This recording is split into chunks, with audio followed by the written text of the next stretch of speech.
keeping a close eye on the outdoors. Back for a new series, it's Winter Watch tonight at 8. Now starting today's lockdown learning on BBC Two, with some wise words. All right, guys, what you want to do is just really stretch that out, yeah? Really feel the burn in the old hammies, yeah? Get them nicely going, all right? All right, guys, as we know, school is off, but learning's not, so I am just getting the studio team all warmed up and ready for action. Today's Bitesize Daily is a biggie, and I need everyone at the top of their game. All right, 100 press-ups next, guys. I don't see any slacking. Get down and give me 20.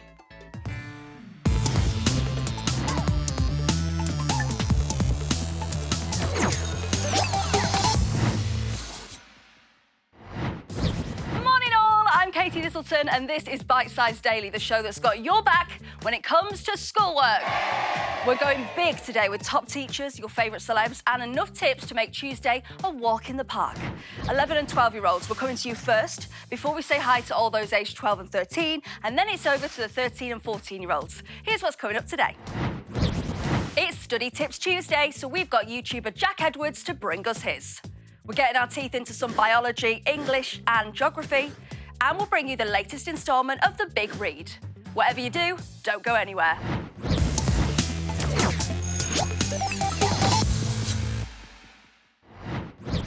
Yeah, I think I'm going to either go for the pink leopard print or the yellow stripes. Can't decide. I'm just deciding which colour top I'm going to buy myself after the show. I'm treating myself as a reward for putting up with this lot in the studio. Oi. I'm only kidding, guys. They're really nice. You should treat yourself too. In fact, here's a gift for you now. YouTuber Jack Edwards with some advice on why it's important to reward yourself. I think I'm definitely going to go for the leopard print. Do you think? Yeah, me too. Reward yourself, be kind to yourself. When you're achieving things, you should, treat yourself like an actual child and just give yourself a chocolate bar when you've done something well. Could you have a little chart with the stars on? Yeah, so, I mean, why Where, not? like, if you don't wet the bed for, yeah. a whole month, then you get a tricycle at the end of it. Yeah, oh gosh, yeah, completely. But what I also do is have a whiteboard in my room, and I tally off. Every time I learn one block of some statistics, I'd give myself a tally. That was a t-shirt that I wanted that was £26 or something. And once I got 26 of them done, I was like, now you can buy the t-shirt. Next up is biology, and joining me in the studio is Science Supremo, Dr. Tim Gregory. I must say so, you're looking very trim today. Bit rude. I thought we were getting on really well. It's not like you to be so ignorant. Sorry I'm late, Katie. I see you've met our lovely assistant today. Oh, of course, Dr. Tim. That's your prop. I get it. Let me guess. We've got the skeleton here because we're going to be learning about our bones today. Yes, that's right. And specifically, we're going to be learning about how our bones move. The bones in our body are connected together by joints, for example, in our arms or our fingers. And most of our joints allow different parts of our skeleton to move. All like this. Like these really cool robot moves. Very, very nice. One of the reasons you can pull off those very special moves is because of synovial joints. If two bones simply move together, they would wear each other away. But to stop this from happening, a smooth substance called cartilage covers the ends of the bones to cushion them. And this is kept slippery by a liquid called synovial fluid, which oils the joints and allows them to move freely. And different joints allow different types of movement. But your bones cannot move on their own. They need muscles for this to happen. Wow, it's really interesting, isn't it? Let's take a closer look at our joints. Joints and movement. Joints allow a skeleton to move. Hinge joints are found in your knees and elbows. They move back and forth with no rotation or turning. Ball and socket joints, found in your hips and shoulders, can move in a circular motion since they do rotate. Bones need muscles to move them. Muscles work by contracting, getting shorter, but since they can only pull, not push, they need to work in pairs called antagonistic muscles. For example, your upper arms have biceps and triceps, enabling your elbow joint to move. To raise your forearm, the biceps contract and the triceps relax. To lower your forearm, the triceps contracts and the biceps relax. The precise contraction and relaxation of our muscles makes the human body capable of very intricate movement.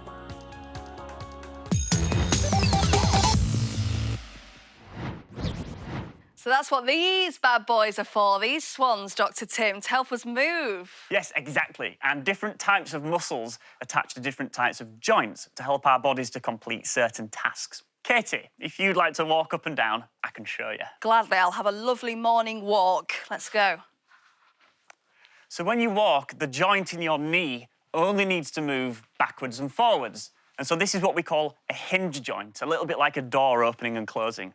But the joint in your hip, this needs to be able to move in loads of different directions when you walk to allow you to do things like turn and change direction.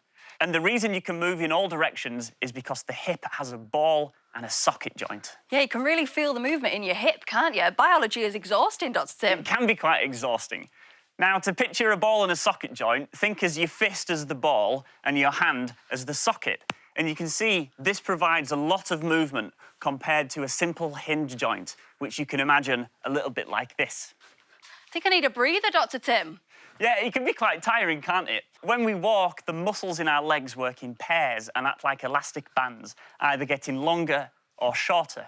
So when the back of our thigh contracts, it pulls the leg backwards, bending in at our knee joint. And when we want to extend our leg, the muscles on the front of our thigh contracts, pulling our leg forward and extending it outwards. Oh, wow. So our body has loads of different muscles all working together to help us move and do lots of different things like running, jumping, and of course, scoring goals. Sorry. Your muscles wouldn't be attached across your joints without tendons. Tendons are made up of really strong tissue that help the muscle to pull on bone and to move it. And one of the most prominent tendons in our bodies is the Achilles tendon, which connects your calf muscle to your heel bone. Oh, one of my biggest weaknesses, the old Achilles heel. One for you Greek mythology fans out there. Yeah, if you put your hand on the back of your heel and stand on your toes, you can feel this tendon pulling on your calf muscle. Oh, yeah. Feels weird. Yeah, it is a little bit funny. But without this tendon, you'd find it really difficult to walk, run and jump. Putting an end to anyone's dreams of doing the triple jump at the Olympics. Thank you very much, Dr. Tim. And there's loads more info about your joints and muscles over on the Bitesize website. This is a brilliant time to become a bookworm and immerse yourself in stories. And every day on Bitesize Daily, we're hearing extracts from some fantastic books. This week, we're reading The Diamond of Drury Lane by Julia Golding. Yesterday, we met Cat Royal, the narrator, who set the scene for us. She told us a riot had taken place in the theatre and she hinted at some hidden treasure. Ooh. Today's extract is set outside of the theatre where Cat Royal continues the story. It's all read for you today by the legendary actor and presenter, Joanna Lumley. Anyone there? Challenged Mr. Sheridan, moving towards the sound. A gentleman stepped out of the night behind his back. He was much taller and slighter than the stocky Mr. Sheridan, swathed in a black cloak, and had a three-cornered hat pulled low on his brow, giving him a most villainous appearance. I shrank behind the door curtain, keeping out of sight, but within call, in case Mr. Sheridan should need help. "Sherry, my old friend, why, of course it's me. Why, were you expecting someone else?" the man replied. His thin, high-pitched voice would have sent a shiver down my spine if I hadn't already been trembling in the bitter wind blowing through the open door. I hid further in the folds of the door curtain, trying not to sneeze as my nose rubbed against the musty material. Mr. Sheridan ignored his question. He shifted uneasily, looking about him into the shadows. "Do you have the diamond?" he asked, speaking so low I could barely hear him. I swallowed my expression of surprise. No wonder he'd sent Caleb away. He didn't want anyone to hear this.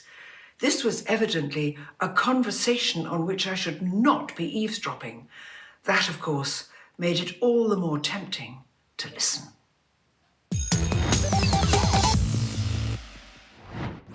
Oh, this is getting tense, isn't it? My stress levels are through the roof. Mrs. Dunleavy, how is the author able to make us feel so tense? In a few ways. At the start of that snippet, we know that Cat is hiding, but we're unsure as to whether Mr. Sheridan knows that Cat is hiding and is in on it with her. Cat says she's within call in case Mr. Sheridan should need help, so that creates a sense of uncertainty. Yeah, that phrase made me think that perhaps this situation is a little bit dangerous. Exactly. So the author is also dropping these little hints, which leave us in suspense. And the tension rises more when Kat gives the description of the gentleman who stepped out of the night. He is wearing a cloak and has a most villainous appearance. Yeah, that adjective villainous doesn't exactly set him up as a nice guy, does it? It seems like even Mr. Sheridan is uneasy. Yes, the language adds to the atmosphere. And that tension rises even more at the end when Kat says, "This was evidently a conversation on which I should not be eavesdropping." So now we know that Kat definitely shouldn't be there and that there's probably going to be some consequences if she's discovered. Oh, what do you think of her saying it's still tempting to listen to the conversation? Interesting. Perhaps the author is showing us Kat's mischievous side. Of course, the reader is tempted to listen in too because we want to find out more, especially about that diamond. We sure do. Well, if, like me, that's got you hooked, then join us tomorrow to hear the next gripping extract of The Diamond of Drury Lane. And if you want to read the whole book, then check out your local library website or go online to look for an audio or ebook version. If you want to know more about any of the books we've featured on The Big Read, just check out the daily lessons on the Bitesize website. Now, just when you thought Tuesday couldn't get any better, we get a double helping of the wonderful Mrs. Dunleavy to give us a hand with our English. Hit me with it, miss. What are we looking at today? We're going to look at the difference between literal and figurative language. Oh, that is literally music to my ears. I love looking at how language works. You mean that is figuratively music to your ears? Eh? Don't worry, all will become clear. Writers can use a variety of language techniques to get across their point in different ways. Literal language uses words to tell us exactly what's happening. It's very direct. OK, so we know what literal language is. That makes sense. What about figurative language? Figurative language is more poetic, it's less direct, and often relies on imagery and comparisons. OK, I think I've got it. Have you got some examples? Yes. So let's start with this literal example. Sarah looked very angry. This is direct. It tells us what the speaker has interpreted from the look on Sarah's face. But compare it to this. Sarah had a face like thunder. We know she didn't literally have a face like thunder because that would be impossible. But we understand from this figurative language that her face was showing a very angry expression. OK, I understand it, but what's the point of using figurative language then? Isn't it just easier to say bluntly what you mean? Perhaps it would be more straightforward, but using figurative language can help capture the reader's imagination, and it also helps convey nuances. Oh, that sounds posh. What does nuance mean? Nuance refers to the small differences in meaning that words can convey. Thunder is really loud, but it's also dangerous, unpredictable, and even unstoppable. So by using this word, we're applying all of those meanings or nuances to this person's expression. So when we say she had a face like thunder, we conjure up a different image from simply saying she looked very angry. Yeah, you're right, actually. When you say she had a face like thunder, I can see her expression in my head and she is not happy. Absolutely. So we use figurative language because it's more interesting, appeals to the imagination, and helps capture nuances and meaning. Are you up for a challenge? Oh, I love a good challenge. You guys at home can join in too. What are we doing? I want you to translate the figurative language into literal language. OK, great. Here we go. The wind had gone out of his sails. OK, so this is something that we kind of say when someone's, I guess, come to a bit of a stop. So if the wind's gone out of the sails of a boat, it's going to stop moving. So I guess it means he's, like, run out of energy? Correct. How about he was working like a dog? Or working like a dog means that you're working really, really hard, like we are now, putting in loads of effort. You got it. 2 out of 2. Well done. Well, hey, that's cool, isn't it? This is something you guys can do at home, so why not look at an article online or in a magazine and see if you can pull out examples of figurative and literal language. And if you need any more help with your English topics, just head online and check out our short films presented by teachers who'll take you through these tricky topics step by step. Just search BBC Bitesize Teacher Talks. Now take a look at this to recap today's lesson. Literal and figurative language. Literal language is when we say what we mean. Like, the news van is parked outside. Or, meeting new people makes me nervous. Figurative language can be anything that doesn't mean what it says literally. Daisy and Rachel are chatting over dinner. Daisy admits she was nervous about meeting Rachel. Rachel tells Daisy that she also has a few butterflies in her stomach. What an odd thing to say, Daisy thinks. Did she eat some butterflies? Unfortunately, Daisy doesn't realise Rachel is speaking figuratively, not literally. After dinner, Rachel offers Daisy a lift back because the weather forecast says it's going to rain cats and dogs. Obviously, Rachel is not going to physically lift Daisy all the way home, nor does she mean pets are going to fall from the sky. She's speaking figuratively. Aha! I think I finally got the hang of this figurative language, says Daisy. Though it literally does look like it's rained cats. Rachel laughs because she thinks Daisy is making a joke. She hasn't spotted the tiger. Now they literally have a big problem. That tiger looks hungry. To avoid a catastrophe, just remember, literal language is when we say what we mean. Figurative language can be anything that doesn't mean what it says literally. What's the matter, Daisy? Cat got your tongue?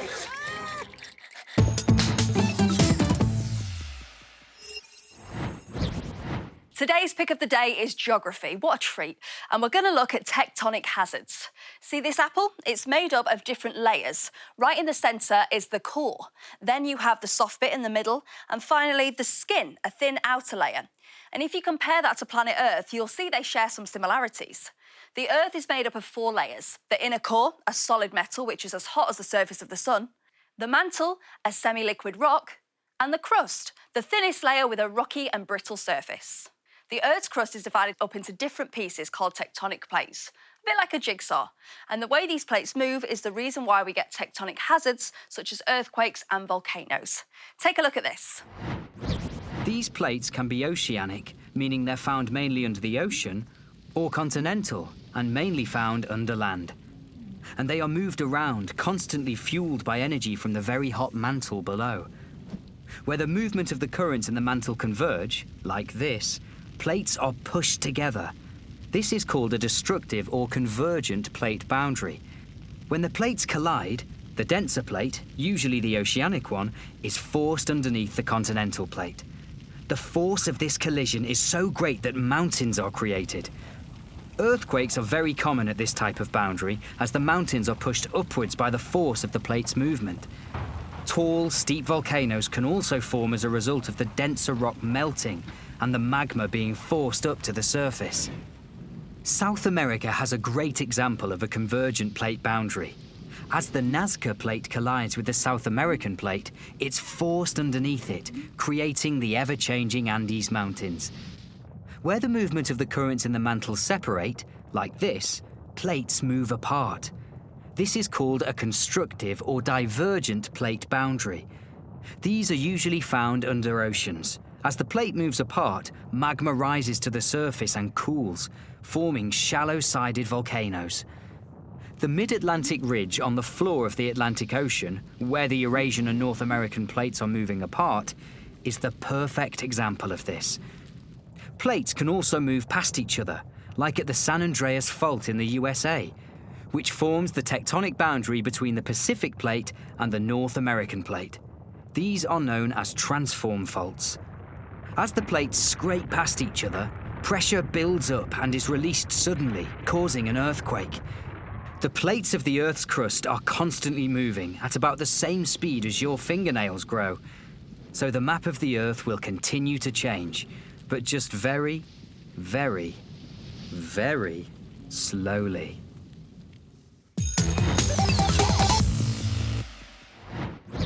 OK, figures on buzzers. If you've not got a buzzer, it's fine. Just shout at your screen because it's quiz time. OK, first question. Which of the following layers of the Earth is the thinnest? Is it A, outer core, B, mantle, or C, crust? The correct answer is crust. Well done if you got that right. Next question. Which of these is not a tectonic hazard? Is it A, earthquake, B, drought, or C, volcano? The correct answer is drought, which is in fact a weather hazard. What happens at a constructive plate boundary? Is it A, plates move apart, or B, plates collide? The correct answer is A, plates move apart. How did you get on? Well done if you got those right. There are loads more tests online for you to try at home. Just head over to the BBC Bitesize website and see how well you can do. Don't know about you lot, but I'm ready for a little bit of a lie down after that. And what better way to relax than by heading over to the BBC Bitesize website. School's off, but learning's not. So you'll find loads of clips, articles and activities to help you smash your schoolwork. Or if you're super keen and you want to just watch the show back, why not? All you need to do is search Bitesize on BBC iPlayer. Now, before we move on to the 12 to 13-year-olds, let's have some words of wisdom from our very own in-house doctor. They say that a healthy body equates to a healthy mind. Well, there's definitely some truth in that. Exercising, being active is great for your body, but it's also great for your mind. It releases endorphins, it helps you clear that mental space and empty any stress and anxiety that you might have. So make sure you do keep active every day, whether it's cycling, whether it's running or jogging, whatever it is, make sure you're active. You'll feel better for it.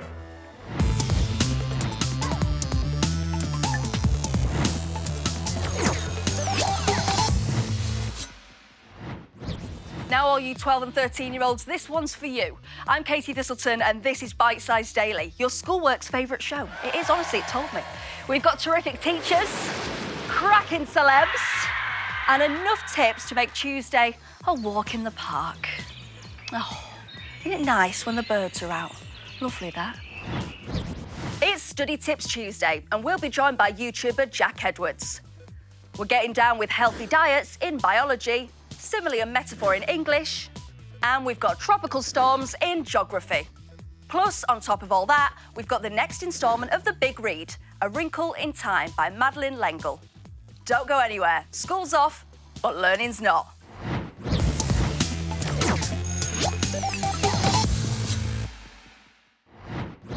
It's really important right now to keep up a routine, especially when you're trying to concentrate on your schoolwork. So fear not, because we've got you covered.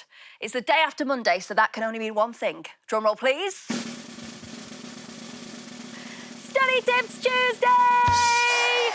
Today, Jack Edwards of YouTube fame is set to give us some advice on how to stay productive and figure out your best way of working. Take it away, Mr. Edwards. Find the revision that works for you. You know, every technique will work for someone. It might not be you, and that's okay. You can get better at revising and being productive by just testing out lots of different techniques and tips and hacks that other people might use, learning from your friends, learning from what your teacher tells you, learning from online resources. Everyone will give you a different tip. Give them a go, work out what works for you, and then run with it. I know what you're thinking. Katie's got a timetable mixed up. She shouldn't be in the canteen right now. It's not lunchtime yet, is it? Well, fear not, because this is a tasty portion of biology. And serving it up on a plate for us is top science guy, Dr. Tim Gregory. Hello, Katie. Oh, Tim, it's so nice to have you in the studio. Good to be back. Yeah, it's great to have you. Now, the crew are feeling pretty hungry, I think. You feeling hungry, crew? Yeah. Yeah, they want some of this food. But guess what? You can't eat any of it. Boo. Sorry, it's all here in the name of science, because we're talking food today, aren't we, Dr. Tim? Yes, we are, Katie, and specifically, we're going to be talking about diet and how it affects your health. In front of you are 7 key nutrient groups that we get in our food and our drink, and it's really important that we eat each of these groups in the correct amount. OK, well, before we tuck in, let's find out more about the key nutrient groups and the importance of a balanced diet. Human health. A balanced diet contains the correct amounts of all the 7 nutrient groups required for healthy growth and activity. Carbohydrates are vital for energy in humans, as are lipids, which are fats and oils. Proteins are necessary for growth and repair. Minerals, such as calcium and iron, and vitamins, such as vitamin A and C, are needed in small amounts to maintain our health. Fibre keeps food moving through our digestive system. And last but not least, water. Up to 70% of our body weight is water, so it needs to be topped up regularly by eating vegetables and drinking fluids such as water, fruit juice and milk.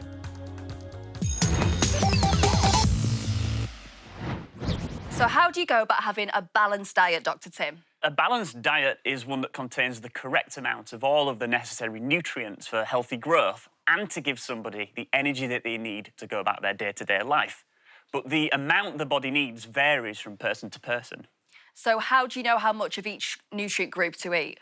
That all depends on what your body needs more of. For example, pregnant women, they need to take on extra nutrients to help the unborn baby grow and to keep themselves healthy throughout the pregnancy. Well, it all looks very tempting, Dr. Tim. Lots of fruit and veg there. I must admit, I am partial to a little bit of cheese, and mature cheddar is my favourite kind, in case you were wondering. It is lovely, and cheese is chock full of calcium and other minerals that you need for your bones to grow strong and to maintain a healthy immune system. Great, that's fantastic. I'll just have cheese all the time then, for every meal. Not quite so fast, because if all you ate was cheese, you wouldn't be getting enough of the other nutrient groups and you would quickly become very unhealthy. Oh, that's because I would have an unbalanced diet. Exactly. Too much of any one of these food groups, or not enough, would have negative impacts on our bodies. Lipids, or fats, for example, they give us energy. But if we eat them in excess, especially in unhealthier fats found in sugars and foods like chocolate, we'll quickly put on weight. And the same goes for carbohydrates.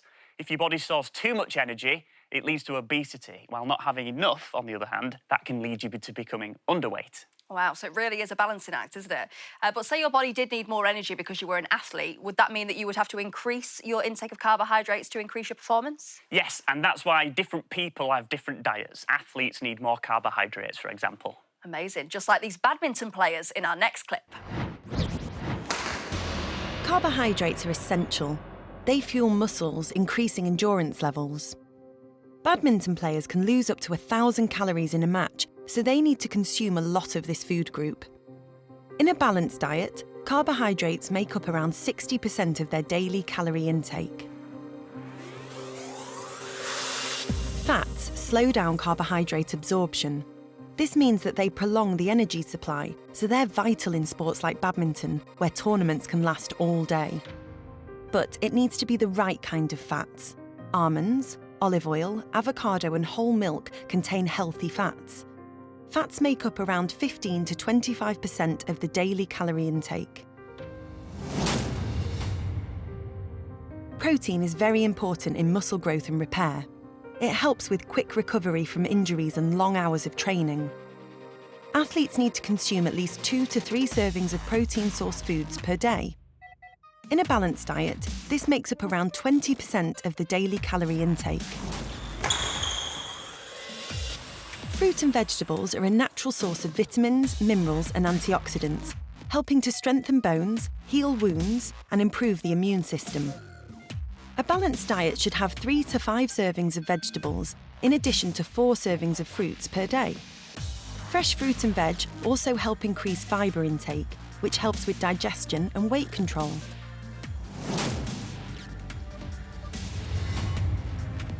Athletes need to remain hydrated to stay at maximum performance levels, so they have to drink lots of water and sometimes electrolyte or sports drinks during exercise, otherwise they run the risk of dehydration.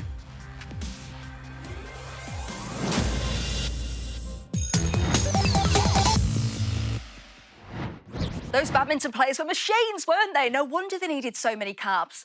Do we get to tuck into all this nice food now then, Dr. Tim? Almost, Katie, but before we do, can you tell me which of these foods is rich in fibre? Oh, yeah. What about this lovely wholemeal bread down here? Yes, perfect. Wholemeal bread and foods like spinach, for example, contain loads of fibre. But what makes fibre different from the other nutrient groups is that the body cannot absorb it. Oh, does that not make it a little bit pointless then? It sounds a little pointless, but fibre is really important and it helps us to maintain a very healthy diet. Because it doesn't get absorbed into the body, it moves the food that we eat through our digestive system, allowing the body to absorb the nutrients, while it moves waste through our bodies and out the other end. Ah, you're basically saying that it helps us to go for a poo, aren't you, Dr. Tim? Yes, Katie, I am. Well, that's put me right off my lunch. Right, crew, you can have the food. Why not try and keep a food diary for a week and write down all the different types of food you eat and see how balanced your diet is? If you want to find out more about healthy, balanced diets, head over to the Bitesize website.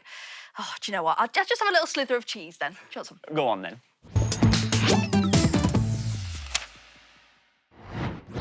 Now it's time for the big read, and this week we're diving into A Wrinkle in Time by Madeleine L'Engle. Yesterday we met teenager Meg in her attic bedroom at night, deep in her thoughts and worrying about school. And a storm is brewing, perhaps in more ways than one. Reading this week is Manchester United star Jessie Lingard. That's right, actual Jessie Lingard is reading the book. Well, check this out, Jessie, you're not the only one with the skills. Whee! That was quite good, wasn't it?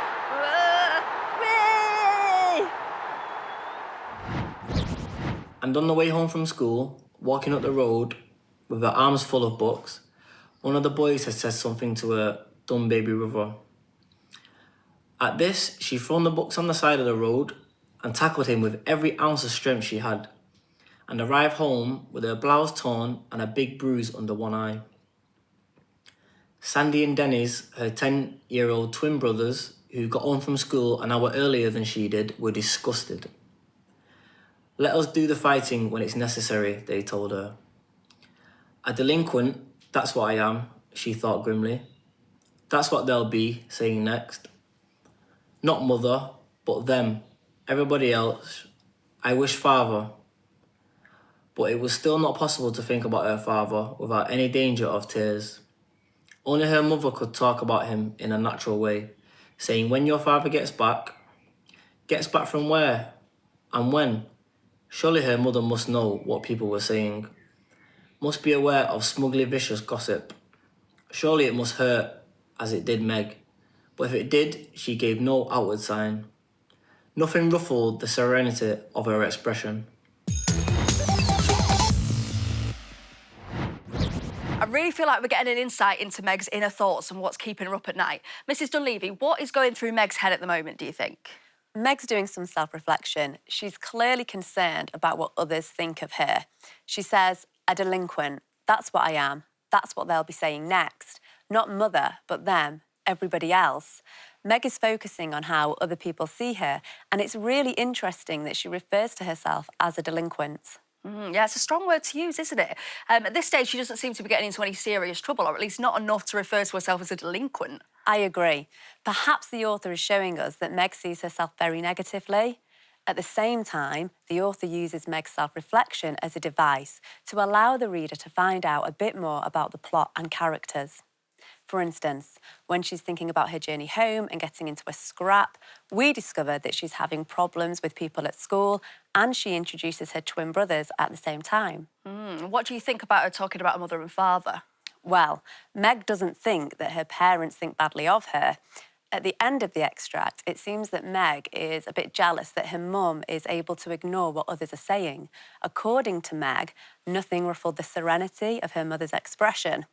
I think the author is also introducing a bit of distance between Meg and her mum. For example, Meg says mother rather than mum. And where is Meg's father and where's he gone? What's going on? So many questions. We don't know. There's a few hints, but nothing concrete there. The author has left us to think about that. Oh, it's intriguing, isn't it? I don't think I can wait until tomorrow to find out, but I'm going to have to. If you want to know more about any of the books we've read on The Big Read, check out the daily lessons on the Bitesize website. Now, don't go anywhere because Mrs. Dunleavy is sticking around to enlighten us about all things similes and metaphors.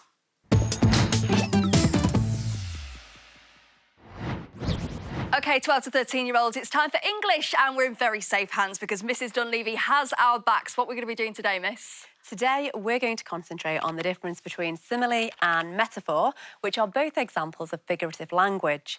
That's because similes and metaphors help describe something by comparing it to something different. OK, that makes sense, but what's the difference between a simile and a metaphor?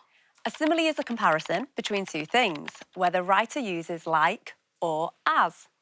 And a metaphor is a word or a phrase used to describe an object or action as if it was something else. Oh, I think I know what's heading our way here, miss. Some examples? So let's look at a simile. He was as tall as a beech tree and just as pale. And why is this a simile and not a metaphor? I'm not doing all the work, you tell me. Oh, all right, miss. Well, I think it's a simile because it uses the word as to compare him to a tree. We're comparing him to a beech tree to paint a picture in the reader's mind.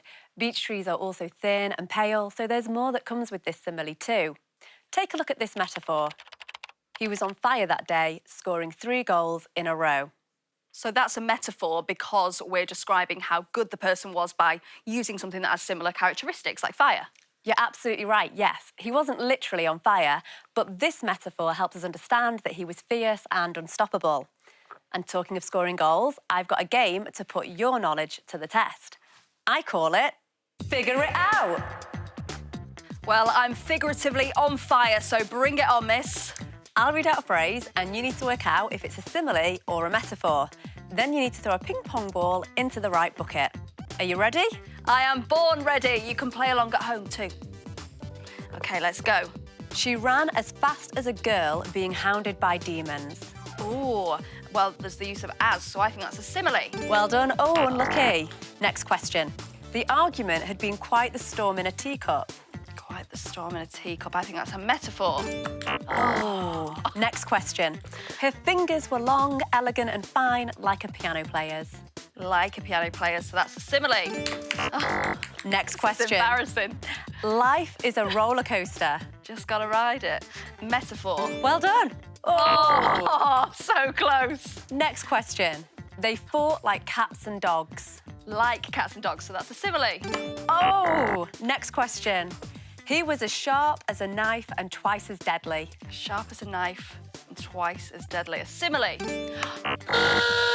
OK, time's up. Oh, well, do you know what? I was a demon at that game, wasn't I, miss? Little metaphor for you there. I got all my answers right, didn't I? You did. But not so much with the old ping-pong ball throwing. If this was a PE lesson, I'd probably be failing. If you want to learn more about similes and metaphors, just head to the Bitesize website. At home, why not see if you can create a series of similes to describe your bedroom, referring to the colours, the size and the furniture. And if you need more help getting your head around different writing techniques, why not look at our short films presented by teachers who'll take you through these tricky topics step by step. Just search BBC Bitesize Teacher Talks. Come on. It's just embarrassing.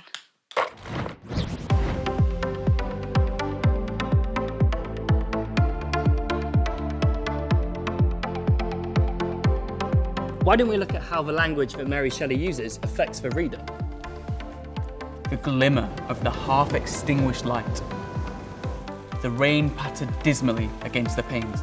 The word choice in this detailed description of the dark room and miserable weather helps the reader feel the sense of gloom.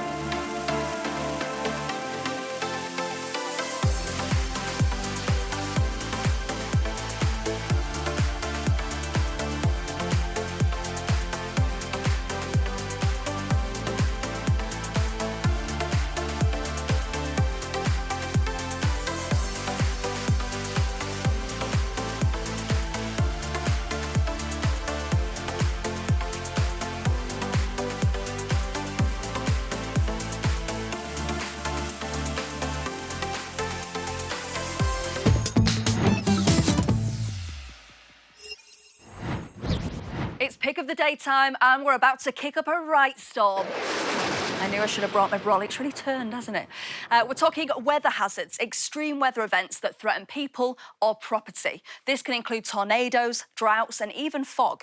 Today we're going to specifically look at tropical storms, an event that brings heavy rainfall and strong winds and can even cause mudslides and floods, something that has a massive impact on communities. Tropical storms can only form under certain conditions, and to help give us an insight, we're honoured to have weather royalty on the show. So all rise, come on, that includes you guys in here, that includes you at home, up you get. All hail the King! That's BBC weather presenter Simon King, and he sent us this specially from his garden. Tropical storms are big weather systems that can bring some damaging winds and flooding rains, and they can grow big enough to become hurricanes, typhoons or cyclones. And from space, they look like these big rotating areas of cloud with a central eye. Now you need 4 ingredients for a tropical storm to form. Let's have a look at them. Number 1. You need a little wobble at the top of the atmosphere, and that can help grow these big cumulonimbus clouds, creating a thunderstorm. And if lots of thunderstorms grow and stick together, they get bigger and bigger, and they create a superstorm. Number 2. Tropical storms grow bigger when they're over the sea, and especially when the sea temperature is above 26 degrees Celsius. That brings it more moisture and more heat and more energy just to grow bigger and bigger. Number 3. We don't want many changes in the wind speed as we go through the atmosphere. For example, imagine this is my storm cloud. If you've got a strong wind going through it, it rips the top off the cloud and it starts to die away. And number 4, we need to be away from the equator in the tropical regions of the Earth, because it's here where the spin of the Earth has an effect on the rotation of a tropical storm, which can eventually grow into a hurricane, a cyclone or a typhoon. Thank you, Simon. Like many kings before him, the man is a legend. To help us identify tropical storms, they're often given names. They're given in alphabetical order and alternate between male and female. And yes, there has been one called Katie. In 2005, a tropical storm called Katrina hit New Orleans in the USA, a devastating event which had a huge impact on people, the economy and the environment.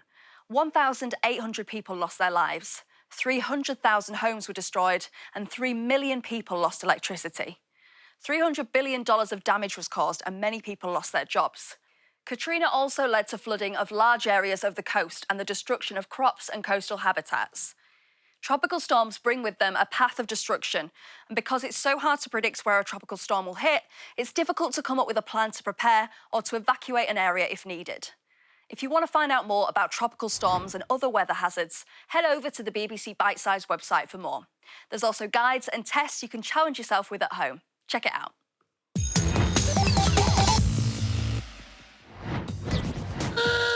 That's your lot, 12 to 13-year-olds. You can stand down, you can breathe, you can relax. What show, eh? Remember, there's loads more bite-sized goodies online, so just head over to bbc.co.uk/bitesize. And if you want to relive it all over again, just hang out with me some more, then just search for Bitesize on BBC iPlayer, and as if by magic, you'll find us there. You can also download the free iPlayer app on your tablet. We're good to you like that. Aren't we good? Someone else who knows how to make you feel good is our Bitesize Daily Doc. Here they are with a little bit of advice on what you can do to keep those good vibes flowing. We all know you're doing such a brilliant job at keeping on top of your studies, but make sure you find time for exercise. It helps you burn energy, it gives you a break from your work, and helps you feel good too. Whatever it is, whether it's running, jogging, cycling, find something that you enjoy and stick to it. Do it each day. Go on.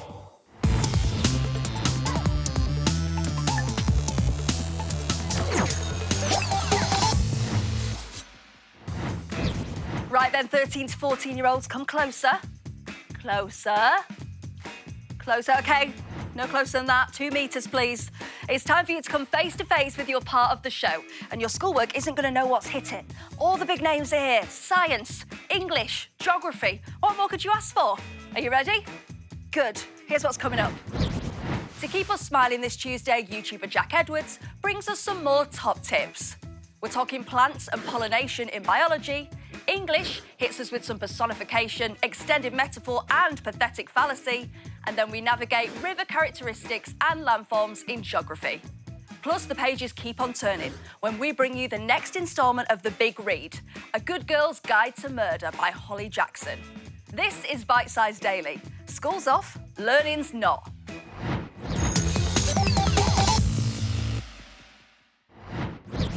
It's the day after Monday, which means only one thing. Study Tips Tuesday, of course. And today, YouTuber Jack Edwards has got some advice for all you 13 and 14-year-olds on how to stay organised.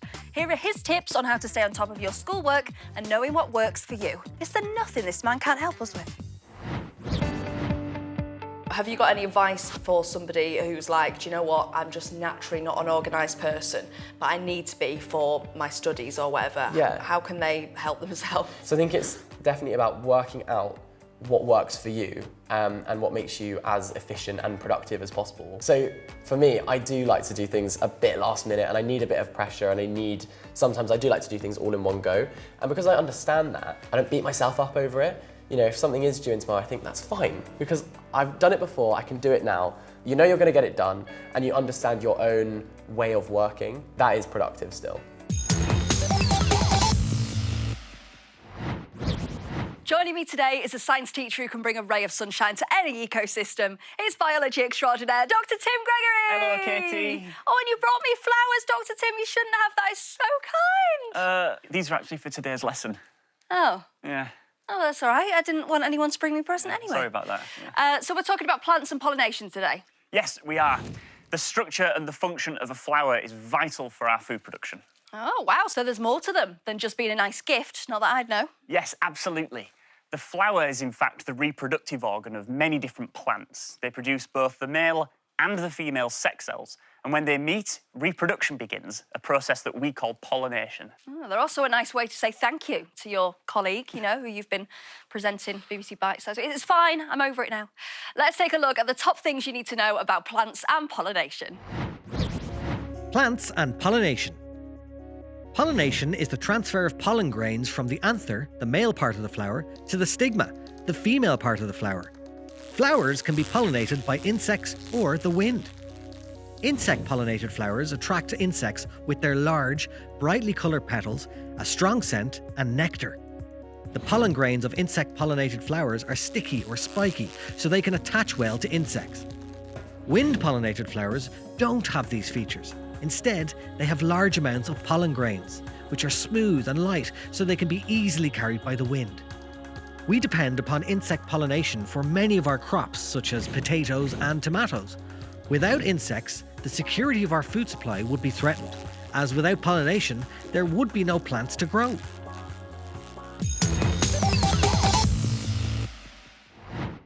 So let's take a closer look at the pollination process, Dr. Tim. To make a seed, a flower needs to be pollinated. And for that to happen, pollen grains need to move from the anther, the top of the male part of a flower, to the stigma, the top of the female part of a flower, which contains the ovary. So how do pollen grains travel? Because the last time I checked, the number 10 bus wasn't passing through my garden. The grains either get blown through the air by the wind, or they can hitch a ride on insects, which pick up pollen when they land on flowers, because they're attracted to the scent and the sugary nectar. Wow, clever old things, aren't they? Flowers luring in the insects like that. Yeah, they really are clever. If a pollen grain lands on the stigma of the right flower, a pollen tube grows to the ovary. And this allows the pollen grain nucleus, that's the male sex cell, to pass through the ovary to join the egg cell inside the ovule, a process that we call fertilisation. And after fertilisation, the ovules become seeds, and in some plants, the ovary wall turns into the rest of the fruit.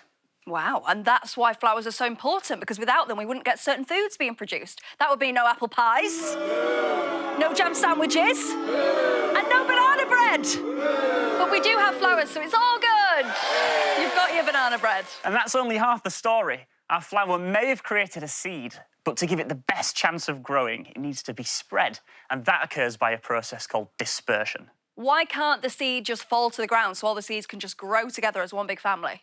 It's really important for seeds to be planted away from one another because this reduces the competition with each other for things like water and light and nutrients, and this increases their chance of survival.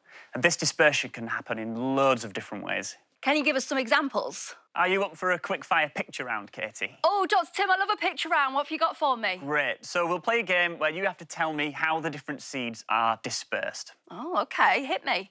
All right, first up, we've got the good old dandelion. Oh, well, I know how these are dispersed, by blowing in the wind. Exactly, perfect. All right, next up, we have the very tasty tomato. Oh, my favourite. I love tomatoes. I think that the seeds get eaten by animals and then they get pooped out. Perfect answer, 2 out of 3 so far. The final one is tricky. This is a coconut tree. What do you think? OK, well, I know that coconuts fall off the tree, don't they, onto the beach. So then do they go into the sea and then get spread by water? Perfect, 3 out of 3. Yes. Excellent. Oh, you could say I'm the top seed. Yeah. Perfect. Thank you, Dr. Tim. I do love a good quiz. Why don't you take a look in your garden or your local park and see if you can identify how some of the plants and trees' seeds are dispersed. And if you want to find out even more about plants and pollination, there's loads on the BBC Bitesize website.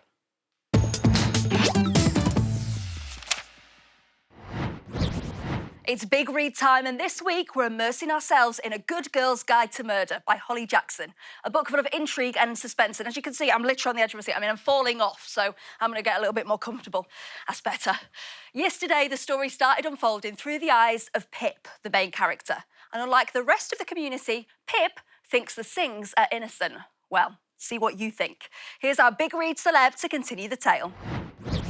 It was a particular cruelty that their house was so close to Little Kilton Grammar School, where both Andy Bell and Sal Singh had gone, where Pip would return for her final year in a few weeks when the August-pickled sun dipped into September. Pip stopped and rested her hand on the front gate, instantly braver than half the town's kids. Her eyes traced up the path to the front door. It might only look like a few feet, but there was a rumbling chasm between where she stood and over there. It was possible that this was a very bad idea. She'd considered that. The morning sun was hot, and she could already feel her knee pits growing sticky in her jeans. A bad idea or a bold idea. And yet, history's greatest minds always advise bold over safe. Their words good padding for even the worst idea. Snubbing the chasm with the soles of her shoes, she walked up to the door and, pausing just a second to check she was sure, knocked 3 times. Her tense reflection stared back at her. The long, dark hair, sun-dyed a lighter brown at the tips, the pale face, despite a week just spent in the south of France, the sharp, muddy green eyes, braced for impact.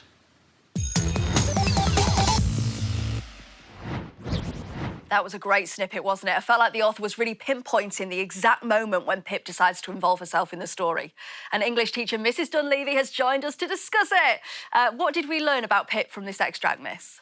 We pick up that Pip goes to the same school that Andy Bell and Sal Singh went to, but we don't know who these 2 new characters are. We can assume that Sal lives or perhaps lived at the Singh's house, but we have no idea who Andy Bell is. Perhaps by mentioning the school connection, the author is establishing a subtle link between Pip and these 2 characters. I feel like the writer's really teasing us a bit by dropping those names, as if she's putting in some clues about the story. Absolutely. We also know that Pip is braver than half the town's kids just by touching the front gates. I think this really shows us how alienated this family is from the rest of the community, but we wonder why Pip thinks differently about the Singhs and why she, in particular, is braver than the rest. Pip is being really brave, but she still seems quite nervous, doesn't she? It says that she's sweaty and she's hesitating. You're right. There's this contradiction going on about this being a bad idea or a bold idea. It's as if we're inside Pip's head, hearing her internal monologue, thinking about this. However, despite her hesitation and nerves, she does seem to have a plan. She knows what she's going to do, but she still doesn't know if she's about to make a mistake. The last words were really interesting, that she's braced for impact. Yes, it's as if she knows she's about to change her life, so she's both braced for the impact of someone opening the door and is also braced for the impact of what she's about to get involved in. What will she get involved in? You'll have to wait until tomorrow to find out. If you want to know more about any of the books we've read on the Big Read so far, just check out the daily lessons on the Bitesize website.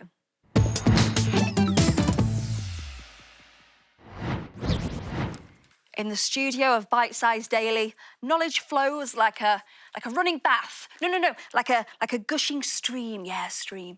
What do you think, Mrs. Dunleavy? I'm writing an ode to the show. I thought it could help me prepare for your lesson today on poetry and figurative language. Well, hopefully I can help you, because we're going to concentrate on 3 literary devices, and they are personification, extended metaphor, and pathetic fallacy. Well, do you recognise any of those? Don't worry if you don't, because I'm not too sure on a couple of them either. Let's start with personification, Mrs. Dunleavy. What's that? Of course. So, personification is when you give human characteristics to non-human objects. In this example, the tree danced in the wind, the tree is doing the dancing, but we know that trees can't actually dance. I mean, that would go viral, wouldn't it, if you saw a mighty oak pulling off a little bit of the conga? But we understand what the author is getting at, that the branches and the leaves are moving in the wind. The writer is applying a human characteristic, the dancing, to a non-human object, the tree. So we're almost making the tree seem like a person. We're personifying it, personifying it, personification. So that's an easy way to remember it. What about extended metaphor? So a metaphor is when we describe an object or action as if it was something else. So an extended metaphor is when that description is drawn out over a paragraph, poem, or whole text. In this example, we're saying her life is a still lake. And can you see how that metaphor carries on into the next sentence? Of course, yeah, there was barely a ripple, so you're continuing to talk about that lake. OK, finally, what's pathetic fallacy, other than it sounds like an insult? Pathetic fallacy is when we project human emotions onto our surroundings or onto nature. The sunshine is happy, so the emotion of happiness has been projected onto the sun. A pathetic fallacy is often used to mirror a character's emotions too. So here we get the impression that the character is happy, just like the sunshine. Oh, nice. I'm no detective, but that looks a little bit like personification to me, though, miss. What's the difference? They are similar, but remember, pathetic fallacy is always about emotions and applying that to nature or the surroundings, in this case, the weather, and not an object. So let's see if you can tell me which of these literary devices is used in this verse from Love and Friendship by Emily Bronte. Love is like the wild rose briar. Friendship like the holly tree. The holly is dark when the rose briar blooms, but which will bloom constantly? Oh, beautifully read, Miss. Thank you very much. Well, Bronte starts with similes, comparing love to the wild rose briar and friendship to the holly tree. But then she continues or extends the image throughout the stanza. So does that mean it's an extended metaphor? Amazing, you spotted it. Bronte uses the holly and rose briar images through the rest of her poem to show that love may come and go, but friendship lasts forever. Well, you are my holly tree, Miss. You're solid evergreen and a little spiky at times. Only kidding.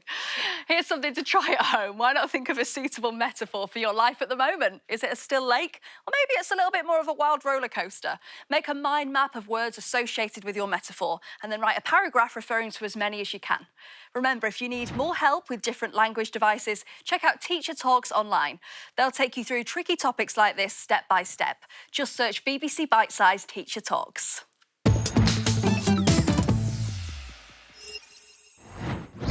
Today's pick of the day subject is geography, and we're making a big splash because we're talking about rivers. Now, I don't know about you guys, but I love a nice day by the river, from a relaxing boat trip sailing around the river bends to extreme whitewater rafting over a waterfall. They've got it all, rivers. Actually, I think I'd rather just be chewing out on that first boat. But activities like this are only possible because of the way different parts of a river are formed. Rivers begin high up on what could just be a patch of wet ground, but as more and more water builds up, small channels begin to form, coming together to create a flow of water. All rivers flow within drainage basins, areas of land that are drained by rivers and their tributaries, and as you head downstream, the way the river landscape looks changes. From waterfalls, gorges and meanders, the way these river landforms are created depends on different river processes, such as erosion and deposition. To find out more, we're taking a trip down the longest river in Great Britain, the River Severn. Here it is, the River Severn.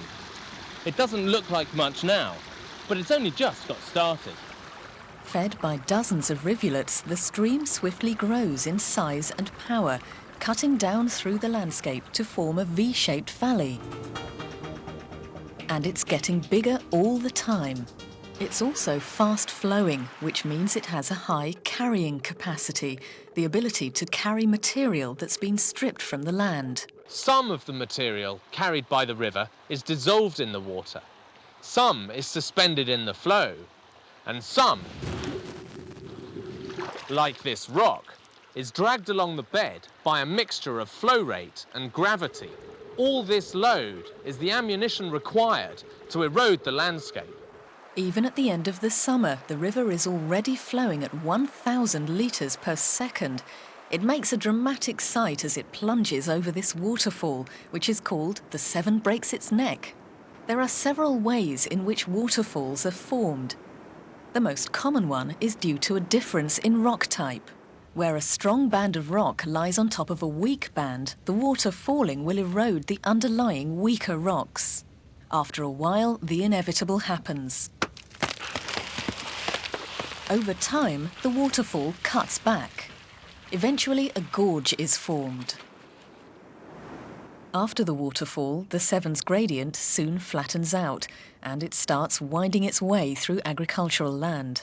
In flat areas, rivers wander about, forming loops of all shapes and sizes on the valley floor.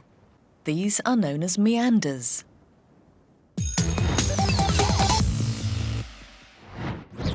We're going to finish with a quiz. What a way to have a good time, eh? First up, what river process causes waterfalls to form? The correct answer is erosion, occurring when a river flows over different bands of rock. OK, what river landform occurs after a waterfall retreats? It's a gorge. How did you get on with those questions? Was it plain sailing or was it a total washout? Well, if you want to test yourself even more, why not try our river landforms quiz at home? Just head over to the BBC Bitesize website. As well as the quiz, you'll find loads more info, articles and videos.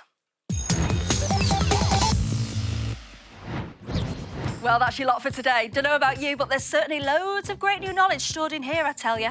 But if it's more you want, then more you shall have. Head online to BBC Bitesize, where there's videos, guides and top tips. Of course, you can also watch this and any past show back on BBC iPlayer. We certainly know how to spoil you, don't say we don't.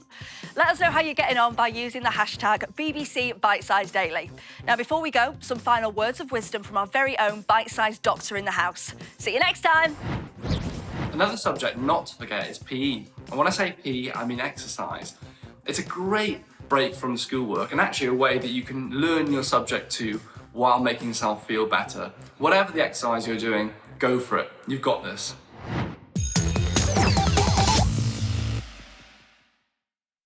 You there on the sofa! If you watch Horrible Histories, you might learn something a bit smelly, but fun. Holding them in is a bad idea.